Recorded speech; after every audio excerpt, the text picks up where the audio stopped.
Realizamos y entérate de lo que pasa en el mundo de la naranja. www.unocontraunoweb.com. Allnet, indumentaria personalizada. Vestí a tu equipo con productos de diseño, confort y calidad. Encontrá todos nuestros modelos en www.allnet.com.ar. Básquetbol, fútbol, running y más. Allnet, somos deporte. Nadir es el nombre del vidrio y está presente en los mejores momentos, en un encuentro con amigos, en un almuerzo con la familia, en una cena romántica. Nadir es sinónimo de compartir y sus productos se distribuyen en todo el país. Conoce más acerca de Nadir ingresando en www.nadirargentina.com. También puedes seguir a Nadir Argentina en Facebook e Instagram. Seguí a Uno Contra Uno en Twitter, @UQWeb, Facebook, /UQWeb Radio, Instagram, @UQWeb y visita nuestro sitio, unocontraunoweb.com.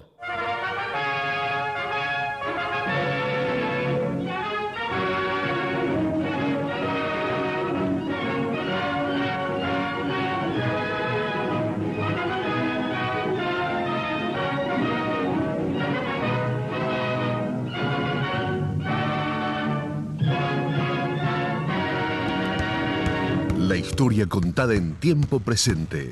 Esto es Básquet Analógico, un programa que no olvida, que repasa con testimonios de los protagonistas los grandes momentos del básquet nacional e internacional. Un conductor y un escolta. Alejandro Pérez y Marcelo Nogueira te acompañarán por un mundo desconocido para muchos. Esto es Básquet Analógico. Ni James Naismith lo hubiera imaginado.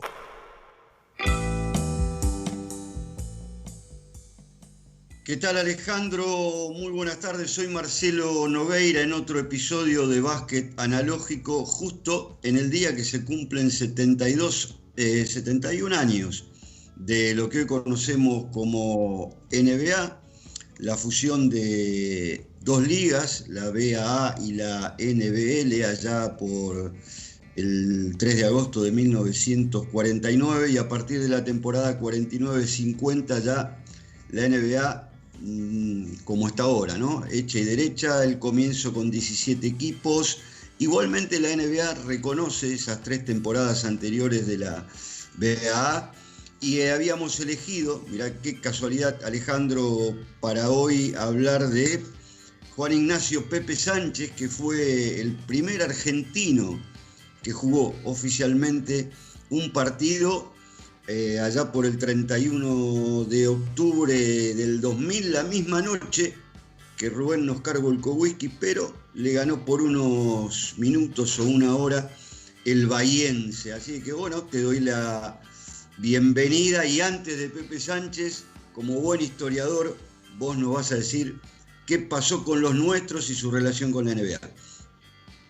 ¿Qué tal? ¿Cómo va? Buenas tardes para todos. Y realmente es sorprendente cómo algo que nosotros somos de una generación a la que la NBA le resultaba algo lejano, inalcanzable, y cómo a lo largo de los últimos 20 años, para ser más concreto, más con números redondos, la NBA se ha hecho algo familiar. No solo porque está metida en el living de nuestra casa noche tras noche con la transmisión de los partidos, sino porque también se ha hecho algo accesible para los argentinos, ¿no? 12 argentinos han pasado en algún momento por ahí, pero además un pelotón un poco más robusto ha tenido alguna relación directa e indirecta con equipos de la NBA. Lo cierto es que desde que ha estado el último argentino que ha pasado por ahí,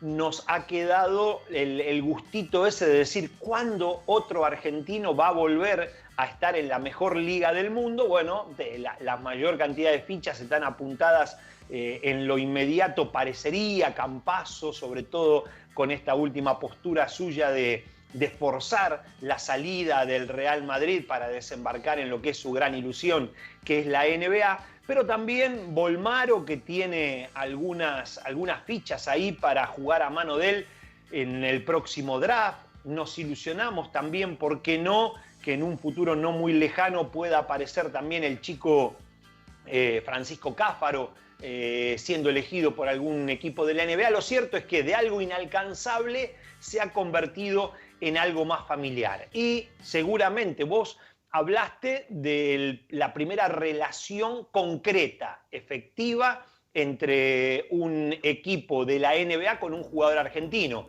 que ahí siempre está la doble relación, ¿no? Volkowiski fue el primero que se relacionó efectivamente con un equipo de la NBA porque fue el primero en firmar contrato, pero Pepe Sánchez fue el primero que pisó una cancha oficialmente, el primer argentino que ingresó a un partido, por algo que vayas a explicar vos, por diferencia, podemos decir, de minutos con respecto a Volkowiski, fue el primer argentino que pisó oficialmente una cancha de básquetbol. Pero esa relación no oficial, digamos, no con contrato mediante, pero sí directa y clara, hay que ir a buscarla mucho más atrás. ¿Cuál fue el primer jugador argentino que se relacionó con un equipo de la NBA? Bueno, hay que ir a 1948, Oscar Furlong. La gente más o menos que sigue la actividad del básquetbol sabe de aquella relación incipiente, pero vale la pena contarla con algunos detalles más.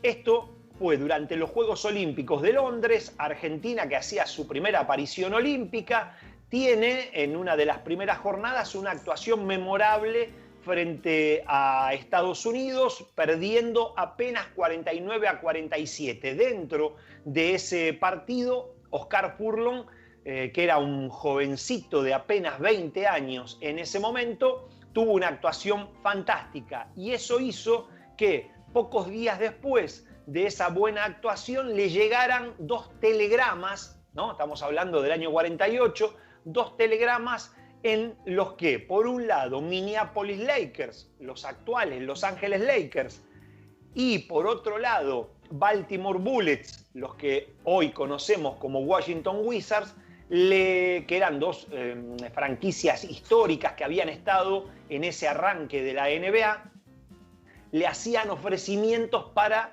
sumarlos a su plantel.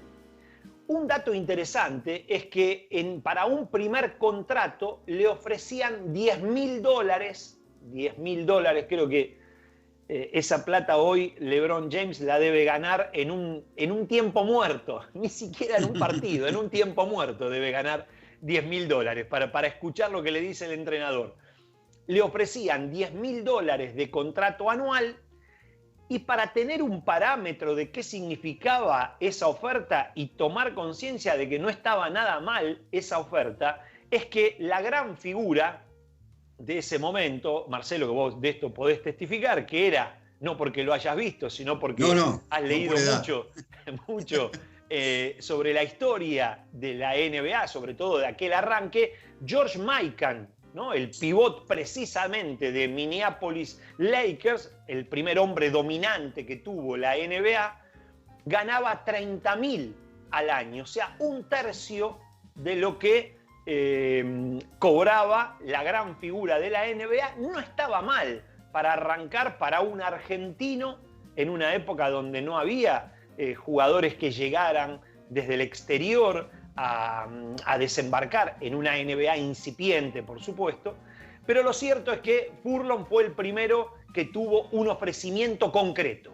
¿Qué hizo Furlong? Sorprendido, algo que no se lo esperaba en lo más mínimo. Esto contado por él mismo. Dice: yo lo primero que hice cuando me llegaron esos telegramas, lo fui a encarar al entrenador de la selección de Estados Unidos en esos Juegos Olímpicos, que era el luego mítico Adolph Rupp, quien dirigió creo que 41 años a la Universidad de Kentucky, todo un mito del básquetbol universitario. Entonces le dijo: mire, maestro, me llegó esto de estos equipos de la NBA.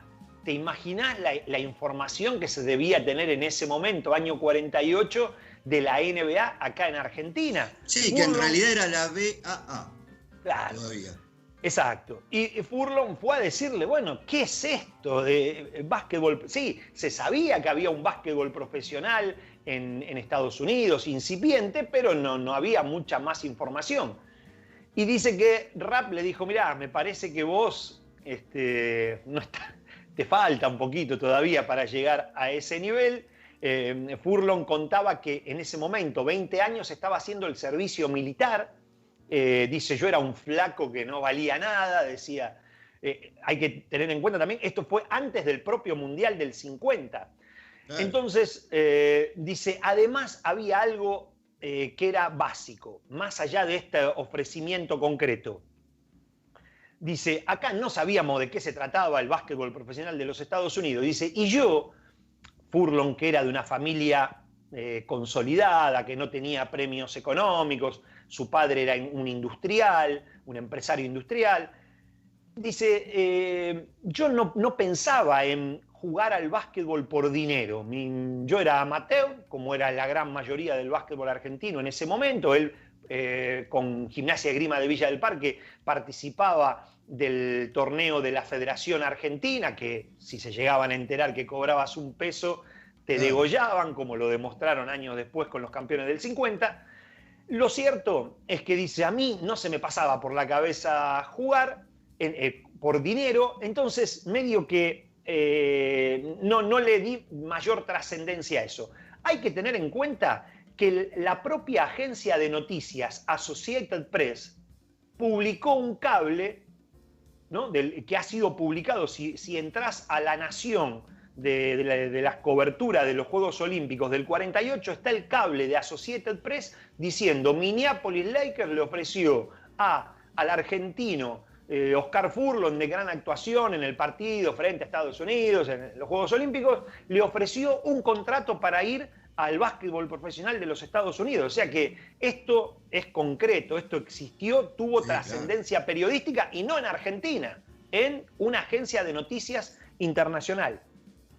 Cuando Furlong fue a consultarlo a Rapp le dijo, mirá, yo te recomendaría que primero, sos joven, pruebes en el básquetbol universitario, que hagas una adaptación al básquetbol de los Estados Unidos, y si ves que andas bien, podés saltar de ahí al profesionalismo. Algo que Furlong no cumplió en ese momento, pero que iba a cumplir 5 años después, porque en el año 53, después de que fuera sin dudas, una de las figuras de los Juegos Olímpicos siguientes, en el 52, en Helsinki, Furlong fue a jugar a Southern Methodist, ¿no?, esa universidad del estado de Texas, en Dallas, cercano a Dallas. Fue a jugar y jugó 3 años en el básquetbol universitario con buen rendimiento. De hecho, su equipo durante esos 3 años clasificó en una oportunidad para el Final Four, del que Furlong no pudo, siempre se lamentaba de eso, no pudo participar porque se lastimó una pierna no sé si en el último o en el anteúltimo partido clasificatorio a la Final Four. Pero lo concreto es que ahí estuvo la primera relación directa de un equipo NBA, o del básquetbol profesional, lo que hoy entendemos por NBA, con un jugador argentino. ¿Cuál iba a ser la siguiente? Y vamos a irnos unos cuantos años para adelante, 19 años para adelante, y el protagonista de esto va a ser Tomás Sandor, un pivot argentino, 2,3 metros. ¿Cómo llega la relación de Tomás Sandor, que alguna vez acá por encima la hemos contado, con un equipo de NBA? Él era integrante de la selección argentina participa de los Juegos Panamericanos de Winnipeg en el 67 y ahí enfrenta a Estados Unidos. La actuación argentina no fue para el recuerdo, o sí para un mal recuerdo, porque perdió 106-55. Alguna vez alguno de los jugadores de ese equipo me ha contado que fue tragicómica la situación, porque con una ventaja abrumadora de 51 puntos, los estadounidenses habían puesto de moda en ese momento la zona a presión. Y bueno, dice, no podíamos agarrar la pelota, el que la agarraba la perdía, no podíamos pasar la mitad de la cancha, nos ahogaban, nos peleábamos, alguna vez me dijo Ricardo Alix, para sacar de abajo del aro, porque ninguno quería recibirla dentro de la cancha, porque te comías una presión que era insoportable, entonces nadie la quería agarrar, todos queríamos ser el que ponía en juego la pelota, no el que la recibía. Pero bueno, lo cierto es que en ese partido, Sándor, dentro de esos 55 puntos, anotó 10, fue uno de los destacados del equipo argentino, pero a lo largo de todo ese torneo panamericano en Winnipeg tuvo una buena actuación. Alguna vez lo hemos comentado, con una buena tarea rebotera, y eso impactó a un rival de Sándor, precisamente del equipo de los Estados Unidos, que era nada más ni nada menos que Wes Unseld, ¿no? Que fue un mito también de la NBA, campeón con Washington Bullets en los años 70, ahí el año 78 creo, y que ese año había sido elegido con el número 2 del draft. Número 2 del draft, un hombre importante. Cuando él llega a la pretemporada para la campaña 67-68 de la NBA, Unseld le dice al equipo, todavía le faltaban definir algunos jugadores en el plantel, y dice, en el equipo, y le faltaba un hombre alto, dice, en el equipo argentino vi un flaquito que jugaba bastante bien. Lo recomienda, hace los contactos y le ofrecen a Sándor quedarse a hacer la pretemporada con Baltimore Bullets, ¿no? Otra vez aparece el equipo de la capital de los Estados Unidos como protagonista en la relación con un jugador argentino. Le ofrecen hacer la pretemporada. Y esto, vos has sido testigo, igual que yo, el día que Tomás Sándor nos contó esta historia. 30 jugadores se presentaron a ese campus, no era la pretemporada oficial del equipo, sino los campus previos al inicio de la temporada, y había 2 lugares en disputa para 30 tipos.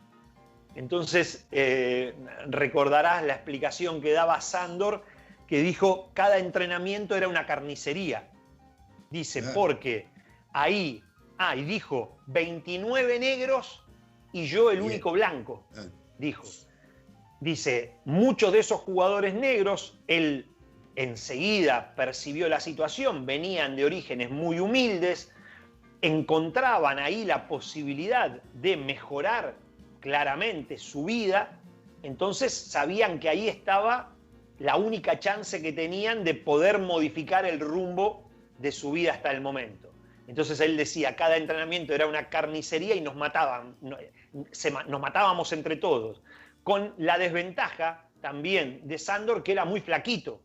Y recordás otro detalle, que él ponía mucho hincapié en eso, y me parece que fue lo que hizo que él saliera de esa situación, que fue que le ofrecieron, cuando lo veían que el tipo jugaba bien, pero que era muy flaco, le fueron a ofrecer un complejo vitamínico, vamos a llamarlo, a ser bien pensado, un complejo vitamínico, un ayudín para mejorarlo físicamente.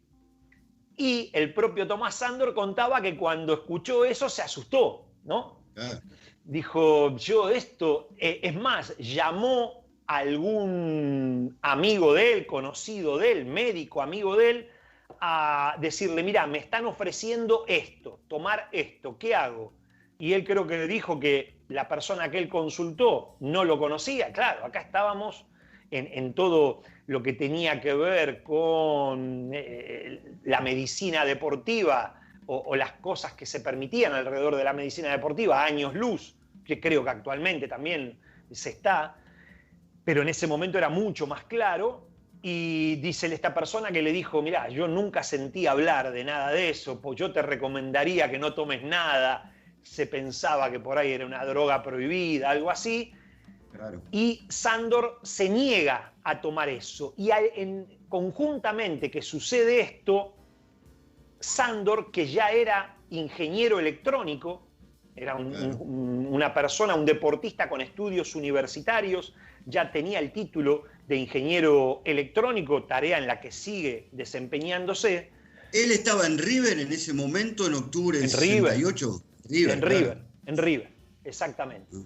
Y un familiar de él que vivía en San Francisco, un día lo llama mientras él estaba. ¿Por qué él pasaban los días y no se definía el tema del arranque de la temporada? Porque justo agarró un lockout patronal, donde los equipos, si bien entrenaban, estaban con todos esos trabajos, no se había confirmado el inicio de la temporada. Entonces se hacían más largas esas concentraciones previas porque no había todavía fecha de comienzo de esa campaña.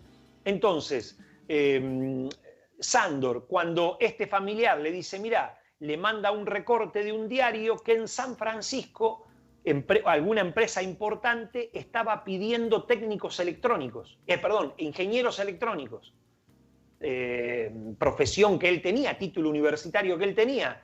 Entonces, ahí mismo decidió no irse, renunció a ese campamento de jugadores para irse a radicar a San Francisco, donde tomó ese lugar de ese empleo como ingeniero electrónico. Vivió 6 años en San Francisco, en la zona de San Francisco, después se modificó, pero todo ahí en California.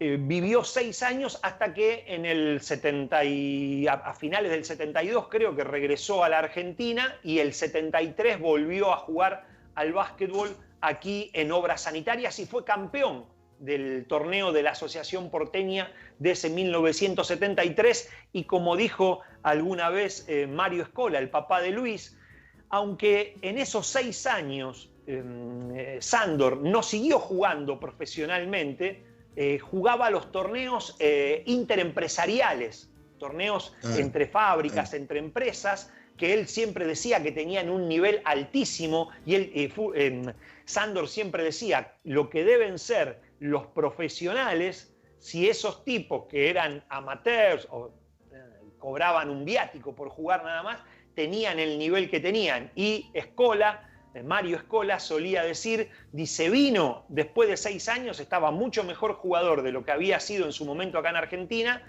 y dice, desequilibró el torneo, era un hombre muy, muy importante. Pero bueno, ahí ya una segunda experiencia de un argentino con un equipo NBA, y una experiencia ya más concreta, ya de juego, de práctica, de estar ahí involucrado en los planes deportivos de un equipo de la NBA.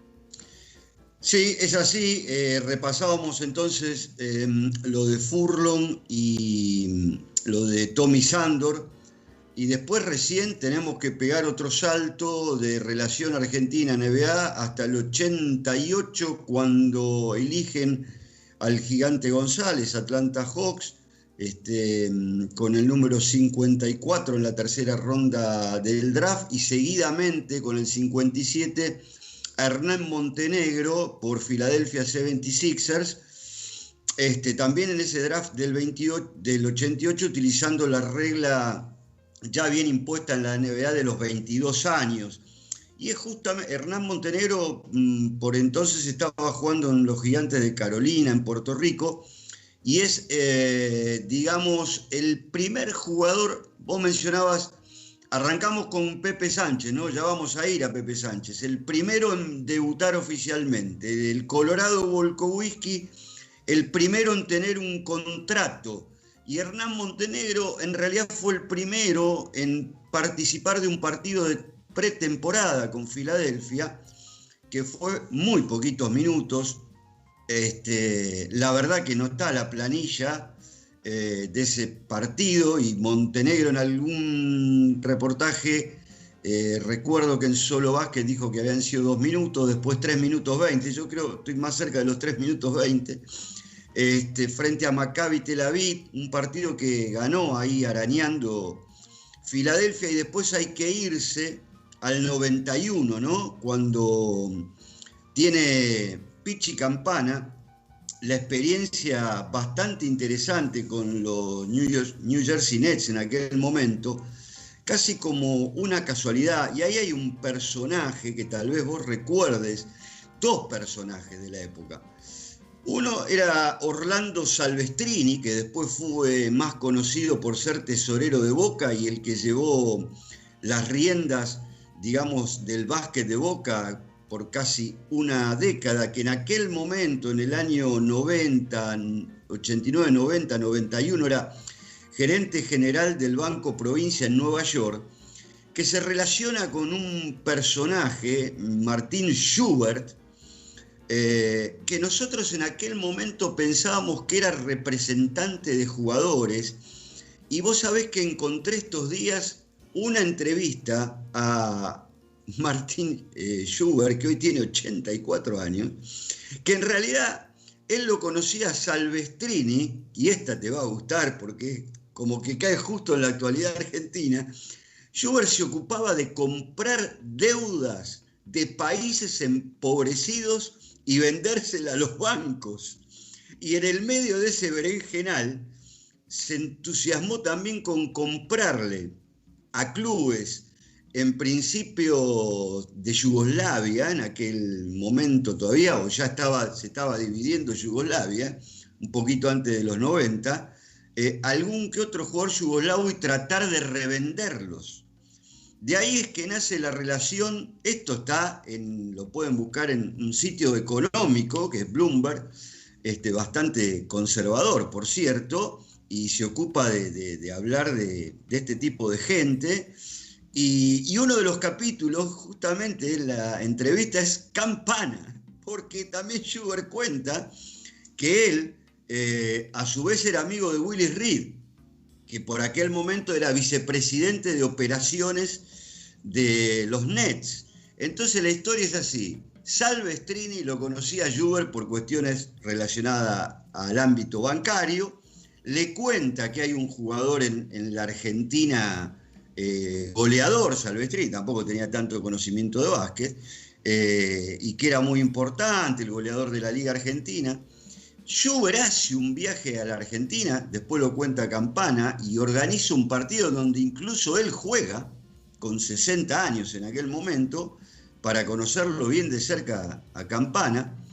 Pichi dice que él pensaba que era un millonario que se quería dar el gusto de jugar con un buen jugador, pero hacen el contacto con Willis Reed y le consiguen esa prueba en los Nets. Claro, también, como fue el caso de Sándor, había una prueba para 20 y pico de jugadores, y Pichi se entrenó con el profesor, te acordarás, Alejandro Eduardo López Delgado, tomó clases de inglés, bueno, hasta que llegó. También, mira, por esta fecha, porque fue el 13 de julio del 91 que él llega a New Jersey, hace 3 días de preparación en un campus privado, y después Bill Fitch, que era el entrenador, que pensaba irse a una liga de verano en Detroit de 4 equipos, con Indiana, con Washington, Indiana, Washington, los Jersey, bueno, y alguno más, llevar a 10 jugadores y 4 veteranos. Y Pichi no queda en el equipo y bueno, regresa a la Argentina. Y después de eso sí, ya hubo un poco más de relación, antes de que llegara Pepe a la NBA, con Marcelo Nicola en el draft, ¿no? Bueno, todas cosas ya un poco más conocidas. Pero llegando casi a la media hora de programa, nosotros tenemos, por un lado, ahí con nuestra producción, con Leo Margo, un par de audios de Pepe Sánchez explicándonos la situación de cómo fue su arribo a la NBA después de esas 4 muy buenas temporadas en la Universidad de Temple, donde él individualmente recibió varios premios, y bueno, no pudo estar en el draft, o no tuvo casi chances de estar en el draft, porque cuando fue al pre-draft a mostrarse en Chicago, un pre-draft muy tradicional, estaba lesionado, venía arrastrando un problema de una osteocondritis. Así que mirá, si querés, pasamos a escuchar esos 2 audios de Pepe, incluso después tenemos imágenes de su debut, y contamos también un poco qué pasaba casi en la otra costa, porque Pepe debutó con Filadelfia frente a New York Knicks, qué pasaba ya en la otra costa y en Canadá, porque Volkowski debutaba con los Seattle Supersonics frente a Vancouver. A ver si Leo Margo tiene esos 2 audios que los podríamos poner pegados. La historia es así. Bueno, Joe, ellos son de Filadelfia. Cuando terminé la universidad, Joe me ofrece un contrato. Ellos compran Kobe y Joe, que que todavía en esa época creo que estaban, bueno, eran padre e hijo, ¿no? Pero digamos, se llevaban bien. Después se pelearon. Compran el Milano, que es el Armani de Milano, ¿no? Y bueno, me da un contrato de 3 años, un poco para construir el equipo a mi alrededor, queriendo reeditar un poco la época de Mike D'Antoni, etc. Bueno, me cuenta esa historia, ¿no? Contrato muy bueno, yo lo tomo. Después paso una semana en Chicago más adelante en el verano con Kobe y con el equipo. Traen al equipo a Chicago. Los jugadores que tenía la franquicia, el entrenador que estaba, no me acuerdo de nadie. Pero bueno, nada, Kobe estuvo ahí con nosotros toda la semana. Yo lo conocía a Kobe de la época de Filadelfia, de que sea Kobe, digamos, ¿no? Así que hasta ahí todo bien. La verdad que era mi destino. Y tenía una cláusula de salida por un contrato NBA. El último día posible, creo que era el 28 de julio. Yo estaba de vacaciones en Bahamas con la que era mi novia americana, en la casa de un amigo. Y me hablo con mi agente, que es Joe Bell, que de paso te contesto la siguiente pregunta, era Joe Bell. Que estaba la posibilidad de hacer el campamento de veteranos en Filadelfia, así que el último día posible le digo que me mande la oferta, había un fax de pedo en la casa, en medio de la nada. Me manda la oferta, firmo la oferta, que era un contrato no garantizado, obviamente, pero que era suficiente como para salirme de lo de Milano y tomar la chance de NBA. Nada, bueno, por suerte, porque terminó siendo un fiasco todo, el equipo... Bueno, se terminó vendiendo, pero aparte fue una experiencia muy mala, por lo que tengo entendido. No me acuerdo bien, pero no fue una buena experiencia lo de Milano. Así que zafé y bueno, después terminé siendo el equipo de Filadelfia. Y la historia es que, bueno, yo cuando vi el campamento de veteranos había 15 garantizados. Uno de esos era Jermaine Jackson. La verdad que fui por cara dura, por qué sé yo, por decir, bueno, me juego una ficha. Porque sabía que si me iba a Europa volver iba a ser más difícil. Estamos hablando de hace muchos años, cuando jugar en la NBA era muy difícil, ¿no? Sin extranjero. Así que me la jugué igual, porque digo, bueno, el tema de sacar a no era tampoco un crack, ni mucho menos. Jugaba bien, estaba en forma, era atlético.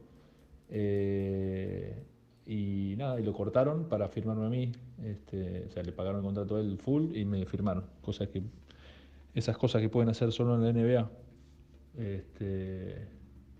Así que nada, esa es mi historia. Después no lo volví a ver, lo volví a ver ahí en Valencia, pero no tuvo una carrera tampoco muy destacada. El pibe jugaba muy bien, pero obviamente que no era muy consistente. Bueno, Alejandro, mientras vemos imágenes del partido debut de Pepe Sánchez frente a los Knicks, él cuenta que un día antes el general manager le confirmó que iba a estar en el roster. La historia con Jermaine Jackson es bastante particular porque ahí lo que sucedió que se lesionó Speedy Claxton, que iba a ser el tercer base del equipo. Entonces se abre ni siquiera un hueco porque ya había 15 jugadores con contrato y termina Larry Brown finalmente decidiendo cortar a Jackson y que sea Pepe Sánchez el que entre a la plantilla. Y bueno, le confirman un día antes que iba a debutar, ese 31 de octubre. Y lo que hace Pepe, vos fíjate qué casualidad, y te va a llevar a otro recuerdo que compartimos. Él en ese juego, que juega muy poco, un poco más de 2 minutos, da 2 asistencias. Y las 2 se las da el canadiense Todd McCullough, que había sido rival de Argentina en aquel Panamericano que estuvimos en Caguas, que decime si era sub-22 o sub-21. Sub-22 en Caguas, donde el partido por la medalla de bronce fue justamente contra Canadá y donde jugaba ahí Todd McCullough. Exacto, y es cierto que mientras toda la prensa argentina se había ido a Vancouver para cubrir el debut de Volkowiski en la NBA, porque claro, Volkowiski, como dijimos al principio del programa, había sido el primero que había firmado un contrato, el que tenía el lugar seguro, ya desde hacía varias semanas o hasta algunos meses antes, era Volkowiski. Entonces la prensa argentina viajó a Vancouver porque ahí debutaban los Supersonics frente a los que en ese momento los Vancouver Grizzlies, ¿no? Equipo que ahora, franquicia que se ha trasladado a Memphis, y resultó que por una diferencia horaria y con ese desenlace que vos explicabas muy bien y con detalle, que sobre el final, cuando no aparecía Pepe Sánchez en el roster, una determinación del entrenador termina cambiando la situación del argentino y termina, como el resultado de este partido fue fácil, yo me acuerdo estar en la redacción de Clarín y haciendo fuerza para que Filadelfia sacara mucha diferencia, para que ahí en el revoleo de cuando entraban todos los del banco, lo más profundo del banco, tuviera Pepe la oportunidad de debutar, cosa que sucedió, como estamos viendo en estas imágenes que Leo Margo nos aporta, y al final termina Pepe Sánchez siendo el primero que pone los pies en la NBA de manera oficial, ¿no? Mirá, vamos a ponerle algunas fechas a algo que vos dijiste muy bien, por supuesto, es el Colorado, Volkowiski, firmó contrato el 7 de septiembre del 2000 y Pepe el 2 de octubre del 2000. Como vos también decías, la prensa argentina reducido, núcleo reducido, ahí estaba Miguel Romano y Gorroño, Guillermo Gorroño, que habían ido por un programa de radio, estaba Hernán Sartori, que había ido por Clarín, estaba Marcelo Figueras, fotógrafo, que había ido por el diario Olé, también por Clarín, porque pertenecen al mismo grupo. Entonces, como Pepe, en aquella época hay que decir que a la planilla iban 12 jugadores y otros 3 habitualmente los mandaban a lo que era la lista de lesionados, entre comillas, lista de lesionados, porque muchos no estaban lesionados. Se suponía que Pepe no iba a participar de ese primer juego. Entonces va al roster de los 12 y me contaba Guillermo Gorroño que mientras ellos estaban en Vancouver, en la entrada en calor, el Colorado Volkowiski les preguntaba, che, ¿pero es cierto que va a jugar Pepe? Porque tengo algunas informaciones que, claro, el día anterior Billy King le dijo a Pepe que iba a estar en el roster. Y el Colorado quería ser el primer argentino. En realidad, el Colorado fue el segundo en jugar oficialmente, pero fue el que tuvo el primer contrato, como vos decías, y el primero en salir directo de la Liga Nacional para un equipo de la NBA. O sea, todo pasó para nosotros, que creo que estábamos esperando ese día con mucha ansiedad, muy rápidamente, ¿no? Esperábamos que debutara uno y tuvimos 2 en el mismo día. Exacto, algo que no lo esperábamos, ¿no? Yo me acuerdo de quedarme para esperar la actuación de Volkowiski y al final terminó siendo Pepe Sánchez el título porque fue el primero que participó y además en un horario más accesible para los diarios, ¿no? Por el tema del cierre. Así que la noticia de ese día terminó siendo Pepe Sánchez antes que Volkowiski, todo lo contrario de lo que se pronosticaba. Y después, por suerte... Sí. Dale. Te iba a decir que al final, estos que eran, digamos, la avanzada, los primeros expedicionarios argentinos a la NBA, algunos de manera extraoficial, como los casos que contábamos al principio, y ahora ya sí, Volkowiski y Pepe Sánchez como participantes de las acciones del juego. Después, por suerte, y como también decíamos en el arranque, la NBA se hizo más habitual, casi cotidiana, y empezó a preocuparnos la no presencia de un argentino en esa competencia, después de que en algún momento hubo hubo una legión argentina dando vuelta ahí de varios participantes. Argentina tiene el enorme orgullo de tener en un mismo equipo campeón de la NBA dos representantes, ¿no? Como Emanuel Ginóbili y Fabricio Oberto en el título de San Antonio del 2007 y aquella aplastante victoria ante Cleveland, que tenía un novato todavía, un joven LeBron James en su plantel, lo barrió 4-0. Pero bueno, Argentina goza de ese privilegio, ¿no? Tener dos campeones, y después vino una larga lista de jugadores argentinos que pasaron por esta competencia, que seguramente vos la tendrás ahí a mano para ir analizándola o haciendo algunos comentarios al respecto.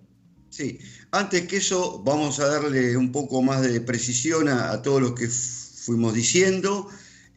Bueno, Pepe Sánchez debutó el 31 de octubre del 2000 con 23 años y 176 días.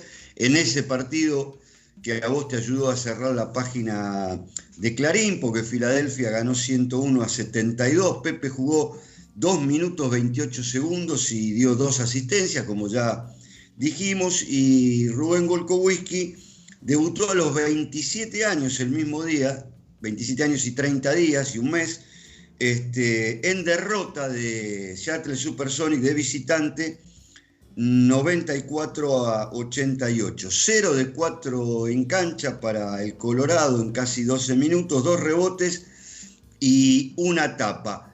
Pepe terminó jugando en la NBA, y después vamos a contar otra anécdota chiquita, porque nosotros estábamos transmitiendo ese torneo. 38 partidos en la NBA, 24 en Filadelfia, 9 en Detroit, 3 equipos y 5 en Atlanta. Llegó a hacer una pretemporada con Golden State, pero no jugó. No. ¿Por qué la hace? La primera parte, una parte en Filadelfia, lo cortan, va a Detroit, vuelve a Filadelfia, se queda afuera del roster de ese equipo de Filadelfia de Allen Iverson, que llega a la final, lo ve desde afuera, digamos, la final, y se va después a Panathinaikos, que sale campeón, se va ya por enero al año siguiente, sale campeón en una final frente al equipo de Ginóbili, a la Kinder Bologna, que nosotros también transmitimos por ESPN. Pero cuando es el tema de que a él finalmente lo cortan de Atlanta, nosotros estábamos haciendo un partido que era ya en el 2003, del preolímpico, y el flaco Miguel Simón se entera de que lo había transferido a Detroit, lo había transferido a Golden State Warriors, y se lo dice ahí a Pepe Sánchez en el mismo momento, y Pepe le dice, bueno, recién me estoy enterando por lo que vos me decís, y una cara de asombro bastante importante, ¿no? Ese fue, digamos, un paso en cuentagotas de Pepe, pero bueno, ¿quién le quita haber sido el primero en la NBA? Y el resumen de Golkowski, acá lo estoy buscando, que es que él juega, bueno, en Seattle Supersonics, 34 partidos, una temporada complicada del equipo porque lo echan al entrenador, termina dirigiendo Nate McMillan, y finalmente también hace 7 partidos en Boston. También, después de que se había ido a jugar al CSKA de Moscú, en Rusia, regresa para jugar en Boston, que me contó el Colorado que no fue una muy buena decisión, porque en Rusia le aseguraban un muy buen contrato y él decidió hacer otro intento en la NBA. Sí, y después ya viene, a partir de la presencia en la campaña 2002-2003 de Emanuel Ginóbili, empieza, como decíamos, podíamos hablar de una legión de argentinos en la NBA, pero sobre todo iban a empezar a venir jugadores con otro protagonismo, ¿no? Con otra presencia en los equipos, con otro aporte, con mucha más participación en el juego. Sí, totalmente. Bueno, yo creo que la medalla dorada ahí en los Juegos Olímpicos fue el gran trampolín para varios, ¿no? Especialmente para Walter Herrmann, para Andrés Nocioni. Bueno, Scola era uno de los jugadores que más ganas tenía de ir a jugar en la NBA, pero tenía un muy buen contrato firmado con el Baskonia.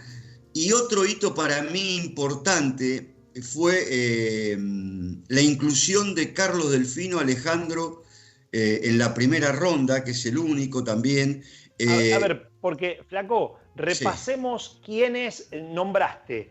Al Gigante González y Hernán Montenegro como los primeros argentinos en el draft. Después iba a venir Nicola, ¿no? Y después, a ver, los siguientes fueron, no lo voy a decir por años, sino como los tengo anotados: Ginóbili, Scola, Delfino, que fueron al draft de la NBA y desembarcaron en esa competencia. Después los casos del Yacaré Kamerich y de Juan Pablo Baulet, que no, digamos, Ginóbili, Scola y Delfino fueron al draft y después fueron a la NBA. Sí. Y los casos de Kamerich y Baulet, que fueron elegidos, pero Kamerich no jugó en la NBA y Baulet por ahora no lo ha hecho tampoco, ¿no? Sí, y Scola y Kamerich en el mismo draft, lo que pasa que más arriba Kamerich que Scola. Mirá, tenés de todos los casos, tenés... vamos a hacer la lista de los que ya jugaron oficialmente, que son, y por orden: Pepe, Volkowski, Ginóbili, Carlos Delfino, Nocioni, Fabricio Berto, Herrmann, Scola, Prigioni, La Provítola, Brusino y Garino. De ahí tenés, por ejemplo, que Delfino, no solo que es el único que estuvo en primera ronda en un draft tremendo, que fue el del 2003, sino que él es el único también que mandó una carta de intención para ingresar al draft un año antes de cumplir los 22 años que marca la regla, que es algo que se puede hacer. Y bueno, y digamos, es el único al que Devin Sterling le dio la gorrita, porque ya todo lo de segunda ronda actualmente, bueno, Devin Sterling falleció, pero Adam Silver actualmente se va del estrado y viene el segundo, digamos, en la dirección de la NBA, y sigue con la segunda ronda, que ya es menos promocionada y un poco más tediosa, y de jugadores más desconocidos. Pero Volkowski, bueno, Pepe Sánchez, Volkowski, Nocioni, Oberto, Herrmann, Prigioni, La Provítola, Brusino y Garino no estuvieron en el draft, no fueron a la NBA. No. Garino ni siquiera jugó la Liga Argentina Nacional. Claro, pero digo, lo pongo en los casos de Pepe Sánchez como de Garino, jugadores que hicieron el recorrido estadounidense, ¿no? Hicieron sus 4 años universitarios, en ambos casos, lo de Pepe Sánchez con mucho más impacto, pero Garino tuvo una muy buena carrera universitaria también. Hay que recordar que él estuvo en el básquetbol de los Estados Unidos desde escuela secundaria, ¿no? Hizo también el camino de escuela secundaria, y dentro de ese panorama valoro mucho lo de Brusino y lo de Volkowski, porque de la Liga Nacional Argentina saltaron a la NBA, ¿no? Porque los otros, la gran mayoría lo hizo desde Europa, con otra vidriera. Ellos estaban deportivamente mucho más fortificados, física y mentalmente, después de competir en la gran mayoría en la Liga ACB de España, con toda la exigencia que tiene ese torneo español. En el caso de Ginóbili viniendo de Italia, me parece como que si bien no tuvieron grandes carreras ni Volkowski ni Brusino en la NBA, pero no deja de ser un mérito que hayan saltado desde nuestra Liga Nacional a la NBA. Los otros venían desde un mucho más exigente, promocionado básquetbol europeo, donde los propios equipos de la NBA tienen puesto muchísimo más los ojos encima, ¿no? Correcto. Y después tenemos también dos ahí marquitas importantes, con Pablo Prigioni, que fue y sigue siendo el jugador más veterano en debutar en la NBA, el rookie más veterano con 35 años y 169 días, y también el novato más veterano en debutar en playoff con 35 años, 338 días. Cuando vos vas a los hechos destacados o curiosos de la NBA, te encontrás ahí con Pablo Prigioni en dos situaciones que lo ponen, bueno, en la historia de la mejor liga del mundo. Para nosotros son datos importantes, ¿no? Y también te quería redondear, porque vos los mencionabas, el de Garino, que jugó apenas 4 partidos, y el de la Provítola, tal vez también en el de Nico Brusino, que es el otro que saltó de la Liga Nacional a la NBA, fueron pasos fugaces, ¿no? Exacto, pero no dejo de valorar, en el caso de la Provítola, que fue invitado por las buenas actuaciones que había tenido, es cierto, un poco en la selección argentina, pero sobre todo en el Flamengo de Río de Janeiro, el equipo brasileño con el que llegó a ser campeón de la Copa Intercontinental, le abrió ahí algunas, se había mostrado, fue a la liga de verano, fue a los campamentos de verano y se ganó un lugar contra los pronósticos de todos. Ninguno pensábamos que iba a pasar esos cortes y que por lo menos en el arranque de la temporada iba a estar la Provítola ahí.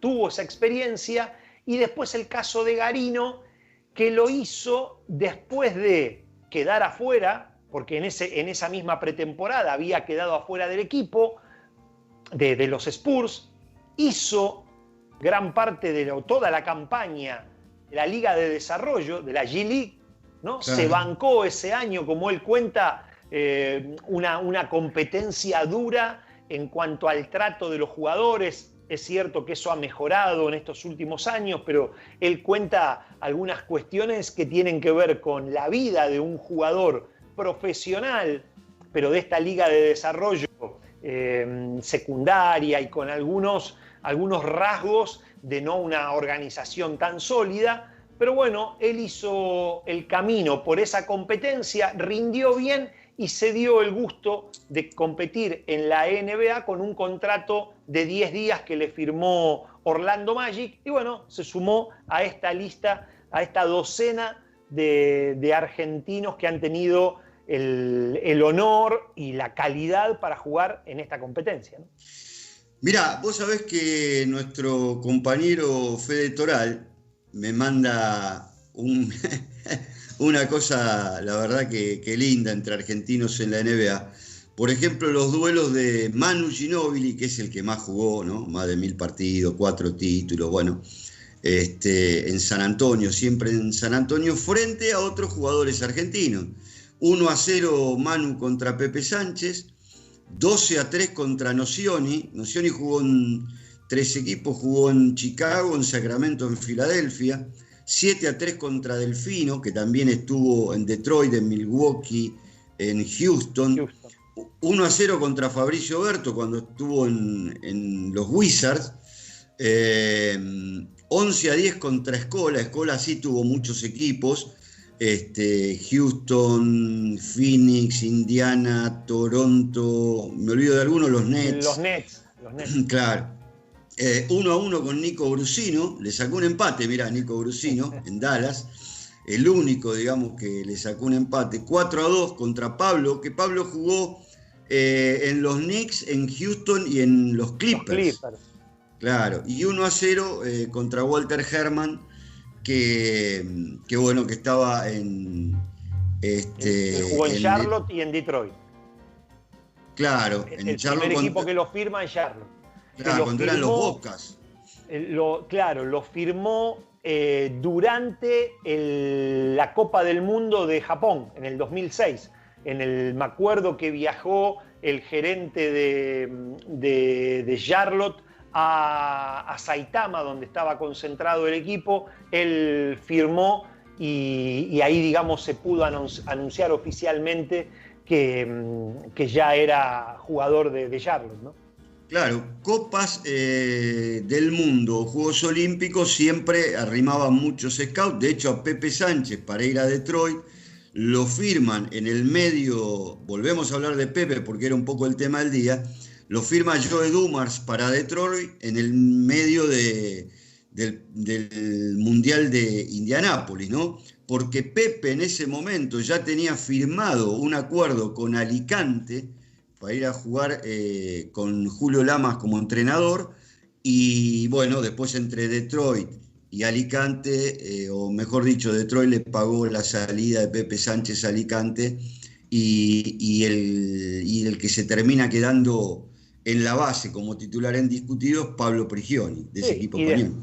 Y después, cuando Pablo Prigioni se fue a jugar se fue al Baskonia, su lugar en Alicante lo tomó Pepe Sánchez, ¿no? Después de su primera experiencia europea, lo mencionaste, había sido en Panathinaikos, su segunda experiencia, cuando uno podía imaginar que iba a entrar por algún equipo un poco más prestigioso, entra a la Liga ACB por el lado del humilde Alicante, aunque después iba a ser campaña brillante en Málaga, donde se iba a consagrar campeón de la Liga ACB y después iba a llegar a los grandes de España, Pepe Sánchez. ¿Y sabés qué nos estamos olvidando, Flaco, en toda esta recorrida que hicimos de la relación de jugadores argentinos con la NBA? Del Puma Alejandro Montecchia, que tuvo un ofrecimiento concreto de San Antonio Spurs para ir a la NBA cuando él ya era figura, que lo fue indiscutida en el Pamesa Valencia, y precisamente por tener contrato con el Pamesa Valencia no lo quiso liberar y se perdió el Puma Montecchia, algo que siempre se lo reprocha el pobre Ale, de no estar de no haber podido ser parte de esa competencia porque el Pamesa Valencia le hizo pesar el contrato. Situación similar a la que tiene Campazzo ahora, ¿no? Que donde hay un contrato que si el dueño de tu pase no te quiere liberar, no te vas a ningún lado. No te vas. Es cierto también en el caso del Puma Montecchia, si forzaba un poco más o si metía a San Antonio en hacer alguna negociación para una salida, yo creo que podría haber ido, porque además Popovic lo quería mucho a Montecchia, lo había visto jugar en el 2004 en los Juegos Olímpicos y lo quería llevar sí o sí. Yo creo que también ahí Ale, inteligente, esto pasó hace bastantes años ya, ¿no? A lo mejor dijo en el Pamesa, donde él era Gardel, porque un tipo muy respetado, muy querido en Valencia, me consta, pero ir a San Antonio, donde el dueño de la base, por lejos, era Tony Parker, a lo mejor no quedaba muy claro cuál podía ser su historia dentro del equipo, fue a lo seguro, pero bueno, otra realidad. Seguramente hoy Alejandro en esa situación tomaría otra postura, ¿no?